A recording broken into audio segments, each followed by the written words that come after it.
This guy knows a little bit about football himself. G.A. Mangus, our offensive coordinator, joining us here about 9 days before Carolina kicks off. What's up, man?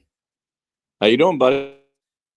So you're telling me that I was just texting with Coach Mangus just a minute ago, and that's probably why his phone just spazzed out there. Probably my text went through, so that you can put that on me. Sorry, I texted. I don't know. No, you're good. Sometimes if you get a phone call or something, it'll spaz it out a little bit. But I texted Coach because I think the last 2 or 3 times we've had you on, you've been on the golf course. So I said, "Are you on the course today?" And you said it got canceled. So you were scheduled to play. Well, we have a member this weekend. Our fall member at the Spring Valley Country Club. I'm playing with a good friend of mine, Brian Daniel. We play together in the fall one every year, and so hopefully this weather will go through today, and we'll have a good weekend ahead of us since we aren't playing here on week 0. So it's a perfect timing to have a golf outing here before we get cranked back up. Now, for everybody that doesn't know, where are you coaching? I am actually assistant athletic director and going to call plays for a good friend of mine, Lewis Clyburn, who's the head coach and the athletic director over here at Brooklyn Casey High School. So I just come a hop, skip across the river, and I got both my daughters. My baby girl, Hope, is a freshman in the USC honors program, and Grace is a junior in the nursing program. So we're 2025. I can't play golf and every single day. And my wife doesn't want me in the house now that we're empty nesters every day. So it was perfect timing. And Lewis got this job, and we've been friends for over 30 years. And he used to coach college ball and was at Camden High School. And I trained a bunch of those kids up there with my training business. And he came over here, and so it's worked out. It's good timing. So we're having a good time here, and we open up against Gators of River Bluff next Friday.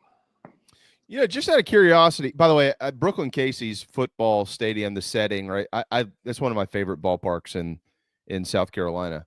But just out of curiosity, as somebody like yourself who has coached at such a high level, professional football in the SEC, things like that, when you get out there and you're trying to teach kids how to play this game, quarterbacks, it doesn't matter, whatever. At the high school level, what type of adjustments do you have to make? Well, it all depends on that's a funny age group, and until COVID screwed up the XFL and the pro gig, which was an awesome gig. I never coached really high school football. Right.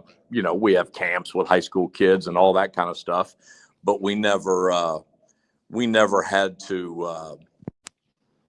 The 14 to 18 crew, when you just have them for one day camp, you don't really have to, you don't think about it that way. And then, I coached at Heathwood and Hammond for a couple years and really enjoyed it.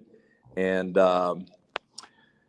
when this opportunity came up, we have a very young football team here, and, we're not going to go ask, our quarterback or our players or our guys to go, do something they can't do. I think you just have to be very conscious of that at the high school level especially when you're used to coaching, kids that have already kind of gone through that and then have a higher level, a high IQ, football IQ, et cetera. But yeah, we're going to try to sling it around the yard. We got a pretty good little quarterback and youngster that, is just going to be a sophomore. So he, has a lot to learn, going to make some mistakes. We've had a jamboree and a couple scrimmages, but, all of our coaches over here, Scotty Dean came over from C.J. Johnson, was the head high school coach at C.A. Johnson. He's our defense coordinator with a lot of experience. And we're going to, we're kind of starting slow here, and we're going to build in year one and kind of see what we can get to. But there's some good players, and it's a lot of fun. And I'm enjoying coaching without having to deal with NIL. And, every place has its own issues. But, I can still be in the 10 a.m. group at the Valley or where have you on Saturdays and Friday nights and the age group have been something that I've enjoyed, getting to do here, and look forward to this season. Yeah, that's awesome. When I'll have to look at at y'all's schedule, because I'll be in Columbia so many Friday nights this fall. Yeah, come on. Maybe come over and watch. I know a guy can get you on the sideline. Come on. Oh man, I'm a big sideline pass guy. Yeah. Yeah, there you go. We can make that happen. Okay. All right. And then maybe tee it up Saturday morning. You can. My golf game right now is just all out of whack, man. Coach, I played a little hungover one day, which is the first time I played golf hungover, probably the second time in my life. I did it for Justin Smoke's wedding. Usually I want to go play. And after that day, it's like I developed a bunch of habits I didn't even know existed in this sport. So I got to get it I got to get Meredith Taylor to work out the kinks for me. Yeah, well, I think I am going to be the men's golf coach. I think we're getting all that finalized here in the spring. I might know a thing or two to help you out. Yeah. Okay. I'll get out there with you. Alcohol free. I gotta get this fixed so I can get invited to play in tournaments again. You got it. All right, Coach. I want to talk to you about football. We're going to use your general brain here. Carolina kicks off Sunday, August 31st in Atlanta against Virginia Tech, but want to use your football mind, and we're going to try to apply that as much as we can without seeing it. Before we get there, I've got to ask you a question. We have referenced this so many times on this program. It happened when you were the OC under Coach Spurrier at South Carolina, seemingly like every other drive. It felt like the Gamecocks have a great group of tight ends. They're very excited about them. They're an athletic group of kids. They can catch the football. There was a play that y'all ran all the time where Jarrell or Busta or whoever would just race across the field, catch it, and basically trot into the end zone. What was that play called? Oh, that was probably the A or Y scissors back in those days. A shallow drag underneath with a bunch of pickers coming from the other side. And you get down there in the tight red area. A lot of people play man-to-man.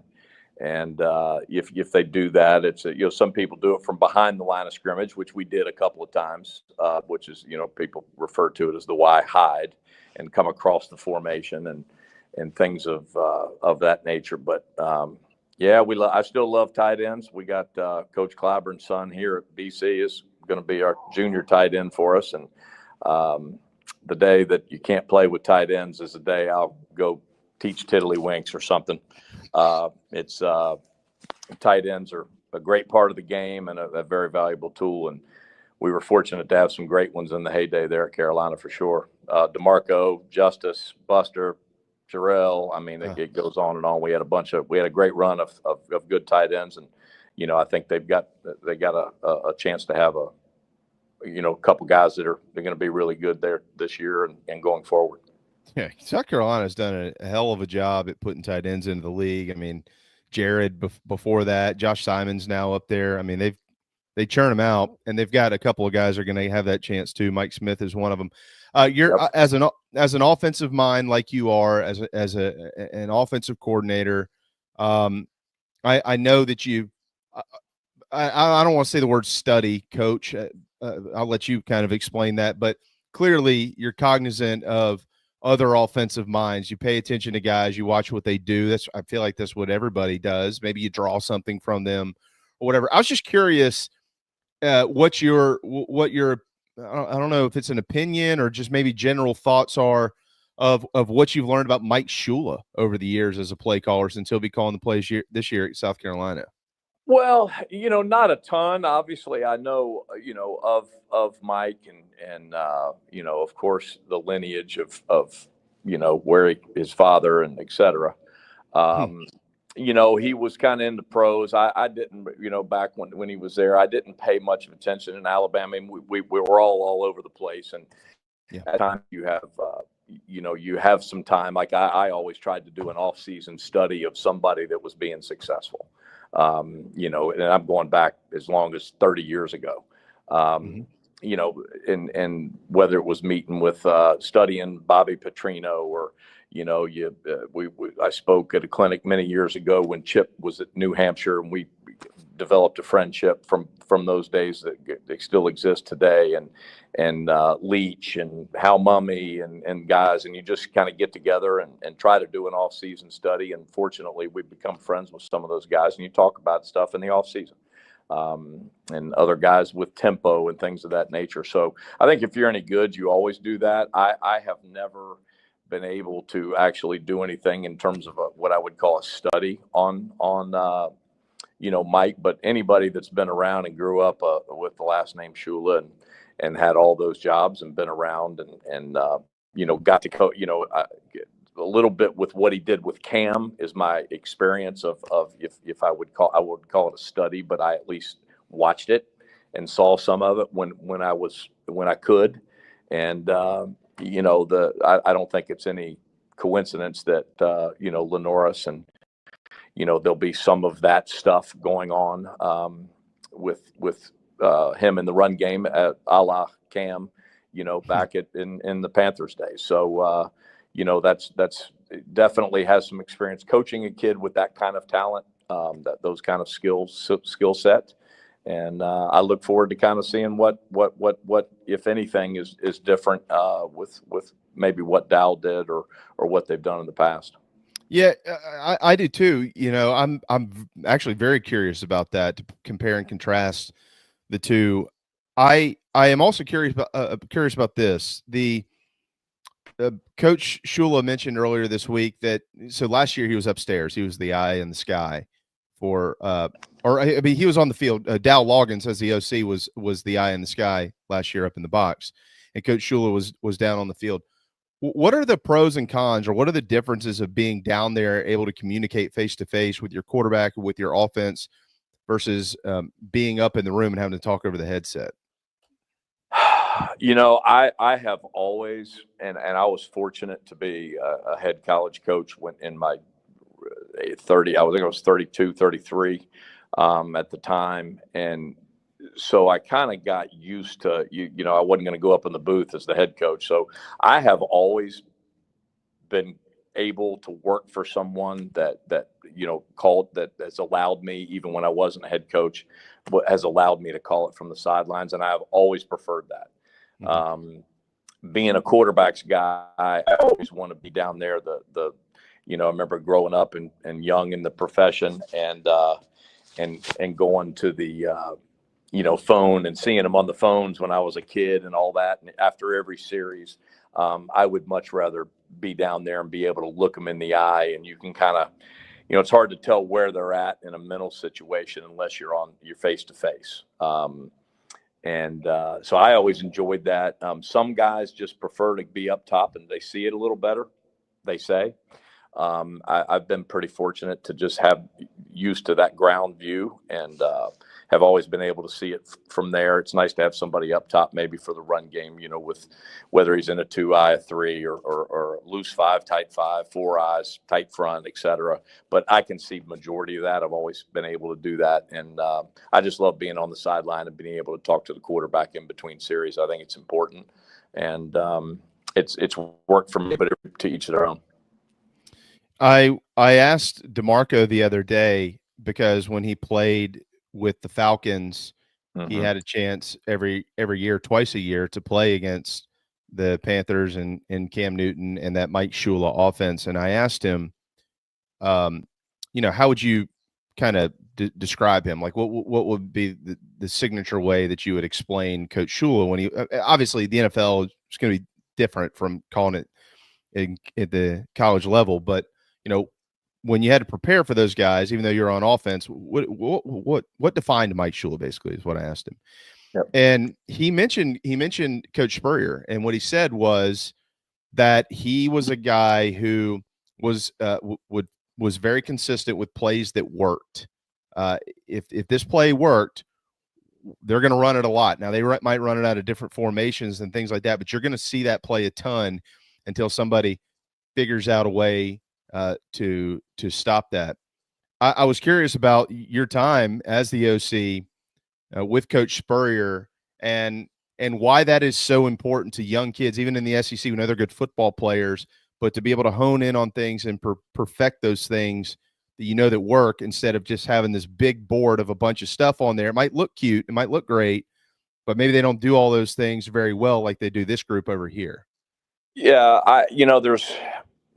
there's many ways to skin a cat, and some people, you look at some of these NFL. When I was coaching with Kevin Gilbride in pro football, he was one of those ones that had the big giant restaurant menus, I call them, where you can't see their face when they're calling, and there looks like there's 125 plays that they're carrying into a game, because those guys want an answer for everything that may come available. But I always thought, young and growing up in a couple of different systems, and then obviously finishing in college, growing up under the fun and gun, albeit we were underneath back in those days. We took snaps from center back in those days. There wasn't much shotgun going on at all. But I always found, and after that, when you go on your own, when I left Florida, coaching at Florida, and took my first kind of full-time job after being a GA down there, everybody's got to put your stamp on what you want to do and how you want to do it. But you take a little bit from all. And I always thought that Coach Spurrier, and when he came into Florida my junior year, and me and my teammates used to discuss some of this, and still do to this day with some of the ones that I'm closest to. But what people don't understand when they just watch it, and you hear so much, hey man, that's such a complex system. And what I tell people, that friends of mine and that ask, is that the complexity is actually in the simplicity, if that makes any sense. It's the same schemes out of the different formations, and it's in the way you teach it. Is it a lot of route combinations and route concepts? And yes, it is. But when you teach it in terms of the concept, it doesn't matter what formation you're in. People just need to know whether you're the number 1 receiver, 2 receiver, 3 receiver, if it's in trips, and it's the concept. And everybody has to learn. And I always wanted to do that. And that's more of an NFL. And Coach Spurrier, having spent so much time in the NFL as a player, and kind of brought that, and where it's such a matchup driven at that level, and everybody's good, but somebody's just a hair weaker, and you got to find that and try to get your best player matched up on it. It's all about matchups, whether it's up front, pass pro, etc.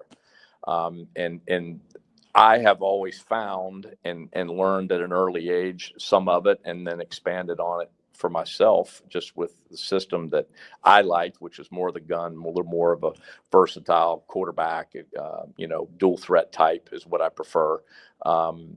That simplicity is just a lot of people refer to it now, the modern day guys, as smoke and mirrors, right? You just give them a lot of eye candy. That's the other, the millennial football dictionary, eye candy, smoke mirrors. And so it's less scheme is really what it is, with more window dressing. And defensive guys, they struggle with that. It makes them work. I'm not saying there's not good coaches. There are, and but that makes them work. You have to make defensive guys work. So I think Pat recognized that. It's also another reason why D-Mark played 10 years in the NFL. He's smart. So we used to tell the scouts when they come in there, hey, he didn't have really any offers coming out of high school except you guys at this level. But said he's smart and tough. If I was coaching pro football, if you're smart and tough, you could play for me. And that was, going through it when I got a chance to coach some pro football, is interviewing those guys. We wanted smart guys and tough guys. And those are the guys that are going to win at that level for you. So, Pat figured that out because he's smart, and obviously lasted a long time because he's tough as hell. Yeah, you got that right. And when the jump from, like, that's part of what gets you there, right? Being smart and tough, the jump from college to the NFL. How about the jump from high school to college? And I guess to be a little bit more specific here, like while we're talking about offense, South Carolina is going to play a bunch of freshman wide receivers this year, Coach. They signed, I think, 6 or 7 of them. I think 7 actually is what the number ended up officially being. And you can bet, I mean, Shane's even said it, 5 or 6 of those guys are going to they're going to play at least early, right? So when you're trying to speed, I mean, we know that they didn't return a ton of guys at that position. They are fairly young, and those guys have developed, and they expect them to have really good years. But when you are going to, what's important about coaching young receivers when they're just getting to this level for the first time and they're trying to they're drinking through a water hose, right? So what is important about teaching and coaching and running an offense so these young guys can catch up as quickly as they can? Well, you first and foremost, you hope you recruited some smart guys that can absorb it very quickly. And I again, I'm not there. I don't know the kids personally. Right. But I can go back to my experience and when Alshon was a freshman, and originally we kind of had him on the side a little bit, and he was on Monday nights calling plays over there in our Monday night football stuff we used to do, and he's catching 4 or 5 and showing out all over the place. And when you get together and you discuss and you start realizing that your best receiver is got a red shirt on him, that's not very smart. And so we pulled it off, and I think I can't remember the exact stats in that Kentucky, but I think it was 9 catches for over 100 yards, and you realize that you can play as a freshman. And this day and age, high school football has become where it used to be the running the football wing tee era. Now the air raid's all over high school football now, so these kids are used to concepts. They're running college concepts in high school. They're no different than golf, where these guys go from college to pro golf and they start winning right away. These kids are prepared when they get to college. And there's, to me, if I ever get back in it and choose to get back in it, there's no red shirt. What's a red shirt anymore? All you're gonna do is red shirt them to let the next staff coach them after they fire your ass. So, that's not very smart in my opinion either. So play them early. And again, the important part of it is you this day and age, you have them more over the summer now, the 20-hour rule, all that stuff. Nobody cares about that stuff anymore. You've got them all summer. You can coach them. They're out there running play. We weren't allowed to do that stuff. So they're very ready to play as freshmen.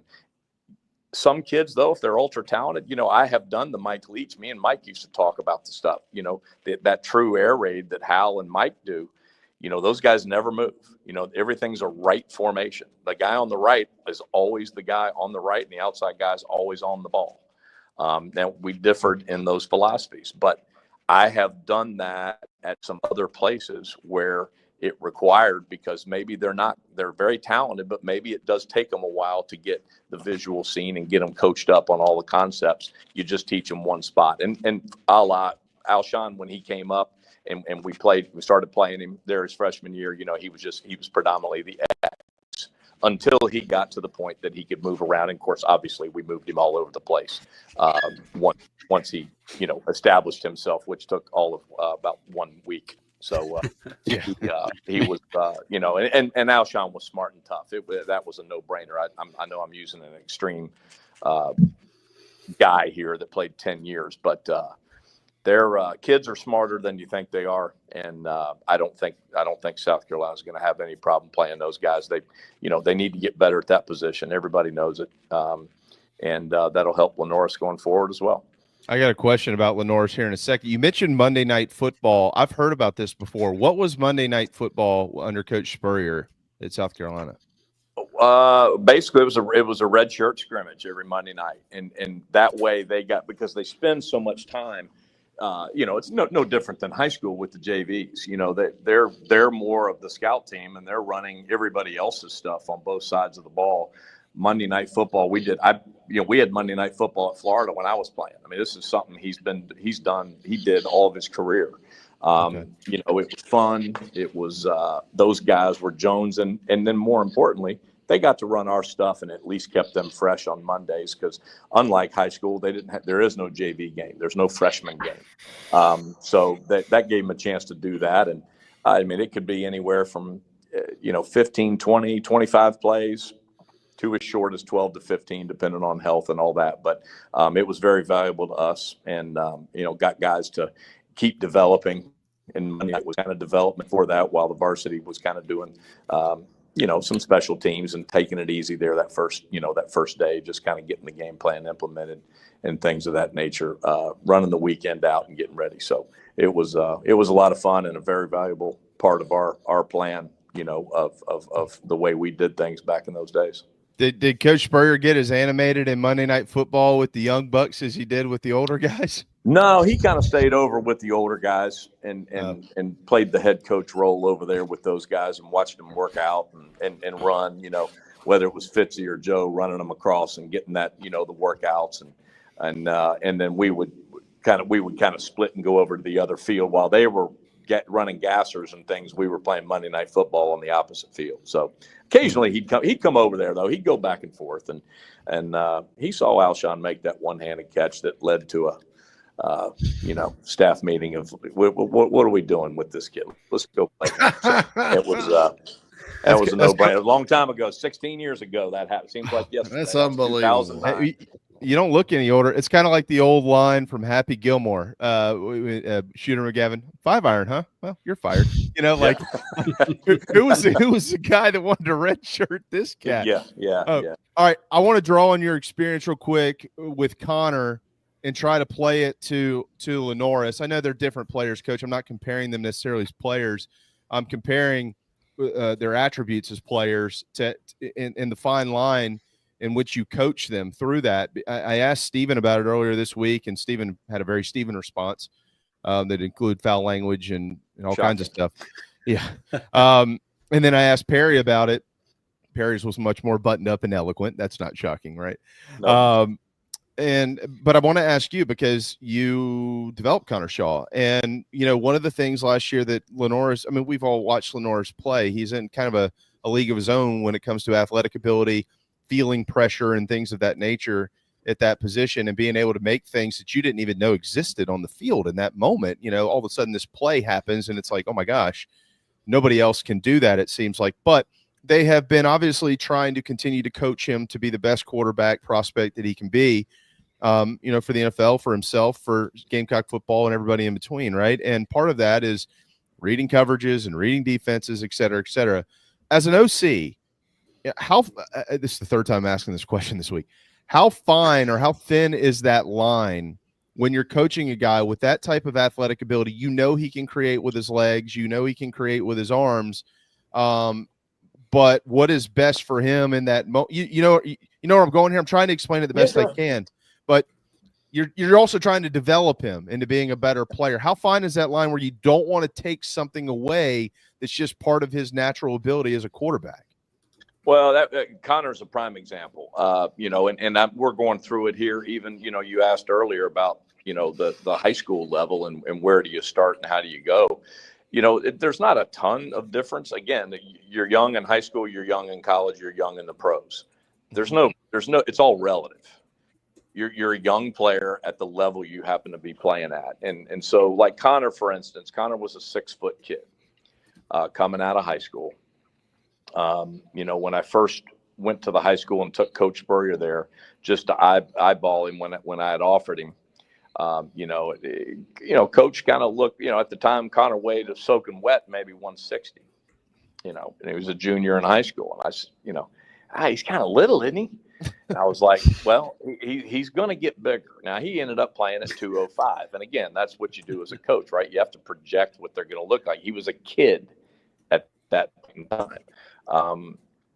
So you go through that, but at the same time, the system he was playing in with his dad, they were running some option and they threw off of that. So to become a drop back quarterback, that was going to take some development for Connor, but you never wanted to take away his ability to run and his feet. Plus, he played wide receiver for his brother for the first 2 years in high school. So he really only played quarterback 2 years in high school. So let's take it forward a year later. He's in his third year playing quarterback. So to ask him to go do the whole system, the whole playbook, take 5 steps and try to throw the ball down the field and read it out 1 to 2 to 3, I should have been fired. We all should. You can't do that. You still, no matter what no matter what you're trying to develop them for the pros, but you still have to run and give your team at the current status the best chance to win. And that's what does the quarterback know and what can he handle and do at the time. So we ran a lot. If you go back and you can go back and watch it. I mean, there was a lot more bootlegs, our Nike series, our bootlegs, getting Connor out of the pocket, especially early in his career, in order for him to have a good visual and be able to see things. Cut the field in half. Don't ask him to read the whole field. Things of that nature as he developed and got used to having different protections that he didn't have in high school, and seeing guys that are dudes, coming at him and all that kind of stuff in a setting of that nature. And then by the time he was a senior, he did it. But you would sit there and go 1 to 2, and rather than 3, take off running. Don't ever give away what your God-gifted talent is. And LaNorris is no different. His feet is a God-gifted talent. And he also has, he's bigger for sure.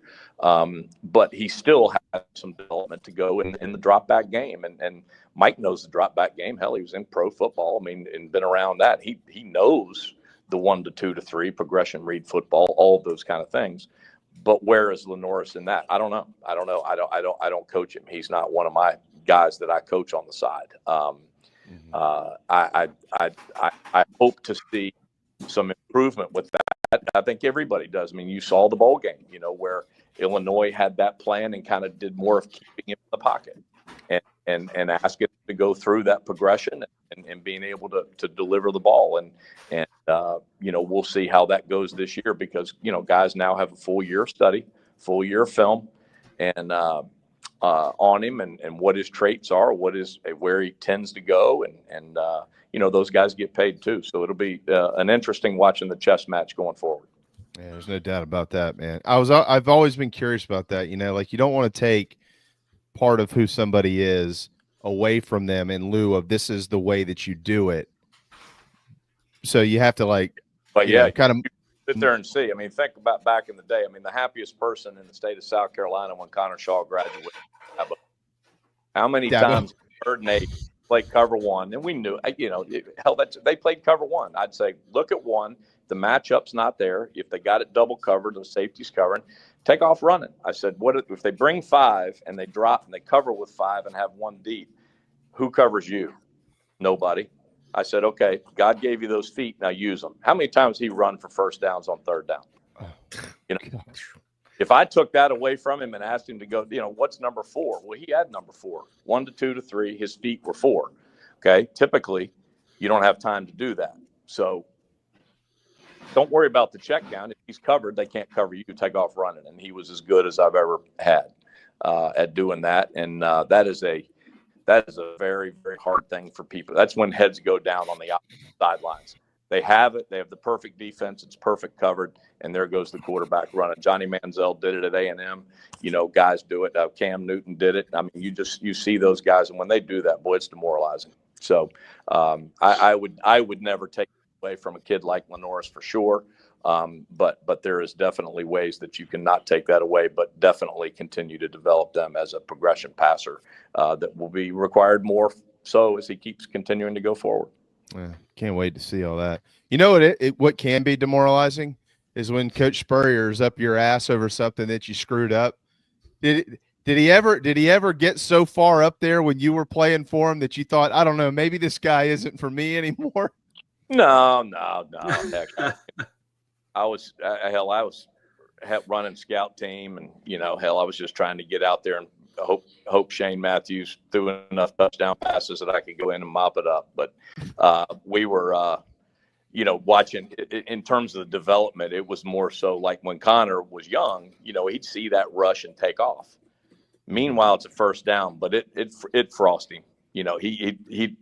He likes and was so used to the ball just being eventually thrown somewhere, on time, and not used to the Florida quarterbacks didn't take off running very, very rarely, right. And so Connor and even Steven. I mean, Steven could run and was a heck of a runner, and he would tuck it and run and make things happen too. And that was what I was used to. I'd sit there and go, what are we yelling at? It's first down, Gamecocks. Let's move on. Let's call the next play and let's move. Let's go. And that took a while for him to get used to. I still don't think he ever got over it, if he'd tell you the truth. Not at all. It was fun. I got to chuckle. Those are great memories. I'd love to have the headset conversations. There's something to behold. We need to put you and Coach Spurrier in a room one day and just let y'all tell stories. We don't need to ask questions. Well, I'm sorry it rained out your golf game, Coach, but there's always tomorrow. Yep. We'll look forward to it. He's got a son that had some brain surgery, so everybody say a prayer for Brantley Daniel. We're trying to get him, and I'm playing with his dad this week, and he got it taken out at Duke, and he's going through his rehab now and fighting that. So we're gonna go try to win one for old Brantley this weekend. So we're looking forward to it, and we're looking forward to the season, and I always look forward to seeing you, JC. Thanks for showing up, buddy. Yeah, it's here. He was supposed to be here at 11, man. Yeah, I see. We had a long night in Chicago last night, or what? Nah, but tonight will be. I'm going to the White Sox game this evening. Nice. Attaboy. First, I've been just been grinding work wise. I hadn't had a Miller Lite since July 5th. Good for you. Tonight's it's an anniversary, huh? Did you lose some weight? Yeah, well, I've been trying. I needed to. All right, we look good. Thank you, brother. I appreciate it. I'll have one tomorrow in your honor. Yeah. Well, the seal is getting broken on the party bus this afternoon up the Sox Park. But hey, Coach, he had in July a yard sale. This is the famous Homer Glenn yard sale where he lives, and he sold an old case of Miller Lite in it for $5. Attaboy. It was a year old. I told the lady it was a month or a week old. Yeah. Miller Lite's very popular up here. Hey, $5 will get you a lot in this world. That's all right. And they were unopened. Most of Put it on ice. Well, that's good, JC. You never know. You just drink those after the first case. You won't know the difference. Yeah, it's just the backup beer. Right. That's right. All right, well, go Cox. Y'all have fun. Hey, good to see you, man. We'll buddy. check in sometime once the season gets on. We'd love to have you back. You got my word. I will come watch Brooklyn Casey on a Friday, and I'll let you know. Come on, come see us.